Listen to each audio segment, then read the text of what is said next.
यीशु मसीह के नहायत ज़िंदा और मुक़द्दस नाम में आपको पादरी अनील का सलाम। मेरे साथ खुदा उनके ज़िंदा कलाम में से मुकाशफा की किताब उसका 6वां बाब और उसकी 5वीं और 6ठी आयत निकालें।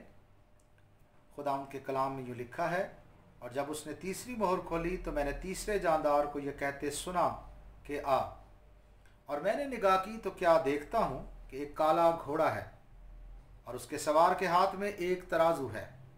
और मैंने गोया उन चारों जानदारों के बीच में से ये आवाज़ आती सुनी कि गेहूं दिनार के सेर भर और जौ दिनार के 3 सेर और तेल और मैं का नुकसान न कर। खुदा उनके कलाम के पढ़े और सुने जाने पर खुदा उनकी बरकत हो। आए खुदा उनकी हजूरी में अपने सरों को झुकाएं और दुआ करें।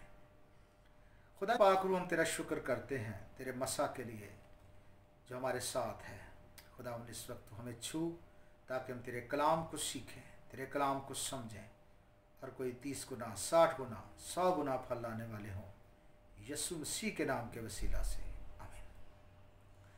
सबसे पहले खुदावंद यीशु मसीह में आपको सलाम, उसकी सलामती के लिए हम उसका शुक्र करें कि उसने कहा है कि मैं तुम्हें अपना इत्मीनान दिए जाता हूँ। मेरे अजीज़ों, बिलाशुबा हम इस वक्त तूफ़ान के वस्त में नहीं हैं, हम इस वक्त फजल के ज़माना में हैं। और इस वक्त खुदावंद हर एक ज़ीरू को मौका बख्श रहा है कि वह उसके बेटे खुदावंद और हमारे निजात दहिंदा को कबूल करें। मेरे अजीज़ों, क्या हम तैयार हैं? क्या हमने उसके बेटे को कबूल कर लिया है? अगर नहीं किया तो अभी मौका है कि हम उसके बेटे को अपना शख्सी निजात दहिंदा कबूल करें।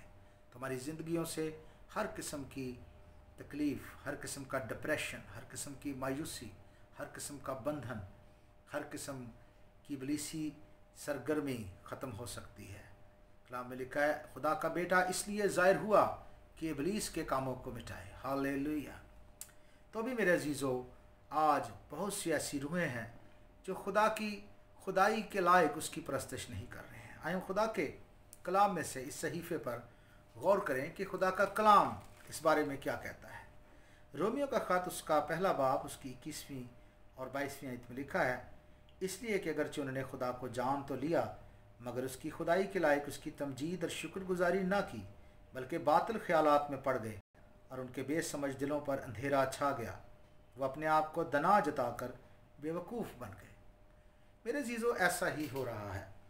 बहुत से लोग जो खुदावंद के बारे में इल्म रखते हैं, खुदावंद को जानते हैं, खुदावंद के बारे में दुरुस्त नज़रिया सिखा सकते हैं, ऐसे लोग भी खुदा के बारे में सही तौर पर तालीम नहीं दे रहे, सही बात बताते नहीं हैं। अजीज़ों, ये ज़माने का सबसे बड़ा गुनाह हो सकता है कि लोगों के पास हकीकी खुदा का इल्म तो है, लेकिन वो दूसरों को ये नहीं बता रहे कि यीशु ही निजात का वाहिद वसीला है। अजीज़ों, हम इन हैरानकुन दौर में से गुज़र रहे हैं जबकि उभरने वाला चर्च जो कि झूठी कलीसिया है, वो ये मुनादी कर रही है कि तमाम रास्ते अब्दी ज़िंदगी को जाते हैं। याद रखें कि निजात का वाहिद वसीला यीशु मसीह है, क्योंकि इस दुनिया ने ज़िंदगी की रोटी को, ज़िंदगी के पानी को जो यीशु मसीह है रद्द कर दिया है। इसलिए बाइबल का खुदा भी तीसरी मोहर को खोलेगा। वो खुदावंद यीशु मसीह के वसीला से इस आफत को आने की इजाज़त देगा ताकि दुनिया काल का तजर्बा करे। पहले घोड़सवार के आने पर गुमराही फैलेगी, दुनिया मुखालिफ मसीह की क़ियादत में दुख उठाएगी और उसकी एक आलमगीर हुकूमत में सताई जाएगी। पूरी दुनिया में कश्त खून की होली खेली जाएगी मेरे अजीज़ों, और तीसरी मोहर के खोले जाने पर पूरी दुनिया में काल पड़ेगा। ये आलमगीर काल होगा। मेरे अजीज़ों, आज हम खुदा के कलाम को रद्द कर रहे हैं। खुदा का कलाम ज़िंदगी है, खुदा का कलाम हमारी क़ुव्वत है और खुदा का कलाम हमें तमाम गुनाहों से भी बचाता है। तो मेरे अजीज़ों, क्यों ना हम दाऊद नबी की तरह अपने दिल में खुदा का कलाम रखें। उसने कहा कि मैंने तेरे कलाम को अपने दिल में रख लिया है ताकि तेरे ख़िलाफ़ गुनाह ना करूं। अगर हम गुनाह से बाज रहना चाहते हैं, गुनाह आलूदा बातों से दूर रहना चाहते हैं, तो ज़रूरी है कि हम खुदा के कलाम पर गौर करें। हमें ज़्यादातर खुदा के कलाम में महव गुम रहना है। अजीज़ों, जहाँ पूरी दुनिया में लोग दुनियावी चीज़ों की फ़िक्र में हैं, वहाँ पर हमें खुदा के कलाम पर गौर करना है। मत्ती की इंजील 4 बाब उसकी 4 आयत में लिखा है, उसने जवाब में कहा, लिखा है आदमी सिर्फ रोटी ही से जीता न रहेगा बल्कि हर बात से जो खुदा के मुंह से निकलती है। अक्सर हमने देखा है कि हम हर वक्त रोटी के बारे में सोचते रहते हैं, अपने पेट के बारे में सोचते रहते हैं। अजीज़ों, ये दुनियावी रोटी अब्दी ज़िंदगी नहीं बख्श सकती। खुदा का कलाम जो कि अब्दी रोटी है, जो हमेशा की ज़िंदगी की रोटी है, और उसका नाम यीशु मसीह है, आपको अब्दी ज़िंदगी दे सकता है। इस मोहर के खोले जाने की वजह यही हो सकती है कि दुनिया ने ज़िंदगी की रोटी को, जो यीशु मसीह है, रद्द कर दिया है। मेरे अजीज़ों, बड़ी मुसीबत के दौर में पूरी दुनिया खुराक की किल्लत का सामना करेगी, क्योंकि इस वक्त आप देख रहे हैं कि कोरोना वायरस की वजह से लोग इतने भी परेशान हाल नहीं हैं। उन तक आटा पहुंचाया जा रहा है, खाने पीने की चीज़ें पहुंचाने का वादा किया जा रहा है, और कई लोगों तक पहुंचाई भी जा चुकी हैं। लेकिन मेरे अजीज़ों, ये दुनियावी लीडर्स के वादे हैं, और एक ऐसा दौर आने वाला है कि जिसमें खुराक की किल्लत होगी, शदीद किल्लत होगी, और तीसरी मोहर के खोले जाने पर कंप्लीट शॉर्टेज ऑफ फूड हो जाएगा। मेरे अजीज़ों, यीशु मसीह ने मत्ती की इंजील उसके 24 बाब उसकी 38-39 आयत में बताया है नूह के ज़माना के हवाले से कि जैसा नूह के दिनों में हुआ वैसा इब्ने आदम के आने के दिनों में होगा। और नूह के ज़माना में हालात क्या थे? उस वक्त जबकि तूफ़ान नहीं आया था, उस वक्त लोग खाने पीने में मसरूफ़ थे, और पानी की सप्लाई भी लोगों के पास थी, और ब्याह शादी भी लोग कर रहे थे।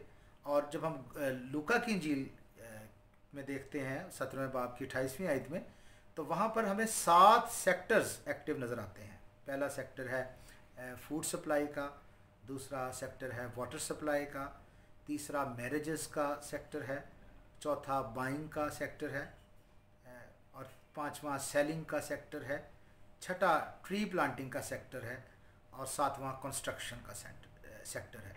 तो मेरे अजीज़ों, ये सेक्टर्स इस ज़माने में भी एक्टिव हैं।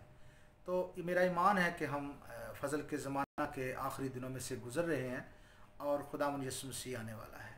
खुदावंद यीशु मसीह खुद आसमान से ललकार मुकर्रब फरिश्ते की आवाज़ और खुदा के नरसिंगे के साथ उतर आएगा, और पहले तो वो जो मसीह में मुए जी उठेंगे, और फिर हम जो बाकी ज़िंदा होंगे उसके साथ बादलों पर उठाए जाएंगे, ताकि हमेशा खुदावंद के साथ रहें। Hallelujah, praise the Lord. मेरे अजीज़ों, हम मुखालिफ मसीह के मुंतज़र नहीं हैं, हम आखिरी सल्तनत के ज़ाहिर होने के मुंतज़र नहीं हैं, बल्कि हम आसमान पर से अपने खुदावंद यीशु मसीह के आने के मुंतज़र हैं। इसलिए हमें खुदावंद यीशु मसीह में ज़िंदगी को बसर करना है, और इस बात का ख्याल रखना है कि कोई हमारा ताज ना छीन ले। हालेलुया, मेरे अजीज़ों, हमारा ताज हमारा ईमान है। कलाम में लिखा है, दुनिया जिससे मगलूब हुई हमारा ईमान है। हालेलुया। आए हम खुदावंद के कलाम को सुने, क्योंकि ईमान सुनने से पैदा होता है, और सुनना मसीह के कलाम से। मेरे अजीज़ों, आए मैं आपके लिए दुआ करूं ताकि आप इस कलाम के वसीला से बरकत पाएँ, और ज़िंदगी की रोटी और ज़िंदगी के पानी को वेलकम कहें अपनी ज़िंदगी में, ताकि आपके अंदर से पानी की नदियाँ जारी हो जाएं, ताकि आप कभी भूखे ना रहें, कभी प्यासे ना रहें। हालेलुया। यीशु आपको निजात दे। इस वक्त जितने भी बीमार हैं, मैं सब के लिए दुआ करता हूँ, खुदावंद उनकी कोई भी बीमारी है तेरे यीशु नाम से जाती रहे। खुदावंद जितने दुखी हैं, खुदावंद उनको तसल्ली दे। जितने खुदावंद आजमाइश में हैं, उनको आजमाइश से निकाल। जितने शक में हैं, उनके ईमान को मजबूत कर।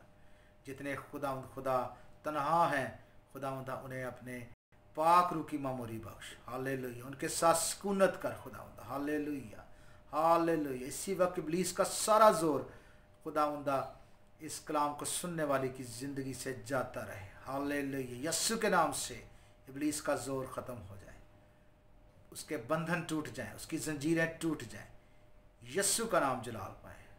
खुदावंद आपको बरकत दे। इस चैनल को सब्सक्राइब करें ताकि खुदावंद में और ज़्यादा हम आगे बढ़ें।